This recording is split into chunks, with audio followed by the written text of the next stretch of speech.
Assalamualaikum warahmatullahi wabarakatuh. Perkenalkan, nama saya Nafi Askar Mawarni, NIM 2018-56001, Program Studi S1 Peternakan, Fakultas Peternakan Universitas Papua.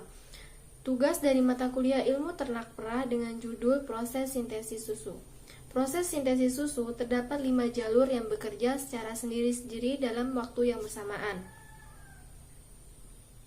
Jalur yang pertama ada jalur eksositosis, yang kedua ada jalur pembentukan lemak, yang ketiga ada jalur transport apikal, yang keempat ada jalur transitosit, dan yang kelima ada jalur paraseluler.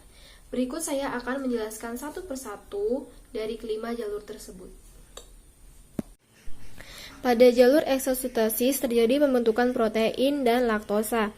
Yang pertama, sintesis protein membutuhkan asam amino, peptida, dan plasma protein. Mekanismenya yaitu kapiler-kapiler darah yang diserap oleh sel epitel akan masuk ke RER dan memberikan sinyal kepada nukleus untuk melakukan transkrip DNA. Dan lalu dikirim ke ribosom, melakukan translasi atau penggabungan, dan terbentuklah protein baru yang masuk ke dalam badan Golgi.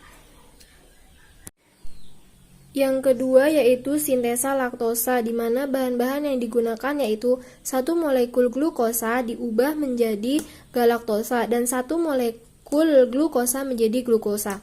Mekanismenya yaitu kapiler-kapiler darah diserap oleh sel epitel melalui badan Golgi.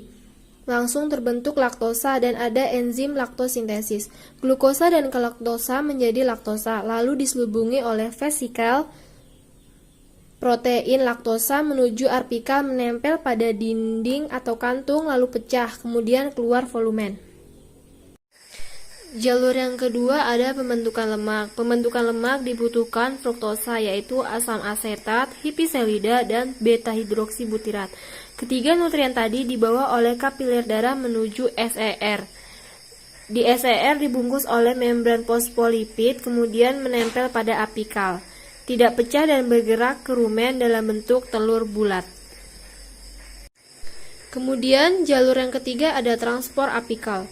Pada transport apikal terjadi penyerapan mikromineral seperti contohnya sodium, potasium, klorida, monosakarida, dan air. Mereka ini diserap langsung oleh rumen yang bersifat bolak-balik. Jalur yang keempat ada transitosit. Terjadi penyerapan protein yang tidak disintesa, contohnya imunoglobulin dan serum albumin. Kedua nutrien tadi bergerak ke arah apikal dan langsung masuk ke rumen. Berikut jalur yang kelima ada paraseluler. Dalam paraseluler ini terjadi ketika partus dan masitis. Pada saat partus, aktivitas hormonal menyebabkan sel epitel membesar dan rumen tertekan sehingga sel epitel merenggang hingga kolostrum keluar. Pada saat masitis, bakteri akan masuk melalui puting ambing. Bakteri masuk menyebabkan sel epitel merenggang dan organel yang di sini akan rusak. Sekian penjelasan tentang proses sintesis susu dari saya. Mohon maaf apabila ada kekurangan. Terima kasih. Wassalamualaikum warahmatullahi wabarakatuh.